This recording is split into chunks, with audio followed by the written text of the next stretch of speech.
وظائف کے لیے وظائف الصالحین آفیشیل کو سبسکرائب کریں۔ وظائف الصالحین آفیشیل۔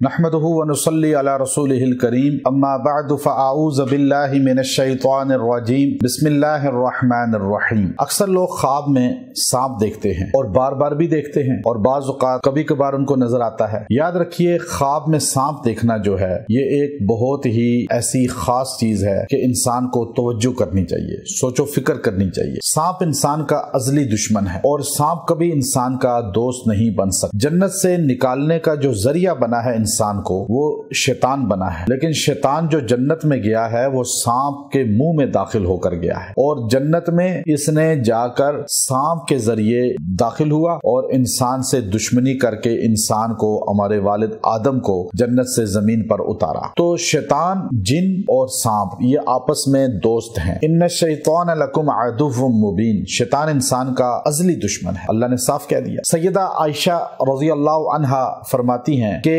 جنات کی کئی اقسام ہیں، ثلاثۃ اصناف، تین قسمیں مشہور ہیں۔ پہلی قسم بیان کی، دوسری بیان کی اور تیسری جو آپ نے بیان کی وہ یہاں مقصود ہے بتانی، حدیث کے اندر ہے یہ کہ آپ نے فرمایا حیات او کلاب، کہ جنات جو ہے وہ شیطان ہمیشہ سانپ اور کتے کالے کی شکل میں آتے ہیں۔ تو اس لیے سانپ جب خواب میں آئے گا وہ جن ہوگا اور دشمن ہوگا، تو یعنی آپ کے پیچھے دشمن لگا ہوا ہے، چاہے وہ انسانوں میں سے ہے چاہے وہ جنات میں سے ہے۔ اب یہ معالج دیکھ کے فیصلہ کرے گا کہ آپ کے پیچھے دشمن انسان ہے یا جن ہے۔ لیکن من الجنت والناس، تو قرآن میں اللہ نے کہا انسان شیطان ہے، جنوں میں سے بھی انسانوں میں سے بھی۔ تو آپ کو خواب میں اللہ سگنل دے رہا ہے کہ آپ کا دشمن ہے کوئی۔ اب کون ہے، انسان ہے یا جن ہے؟ ان دونوں میں سے کوئی ہے۔ اب ان دونوں سے بچنے کے لیے آپ کو سورہ فلق اور سورہ ناس 11 بار پڑھ لیں تو اللہ آپ کی حفاظت بھی فرما لیں گے۔ اور خواب میں جب بھی آپ کو سانپ نظر آئے تو آپ سمجھ جائیں کہ آپ کے پیچھے کوئی نہ کوئی دشمن لگا ہوا ہے، اور زیادہ اس میں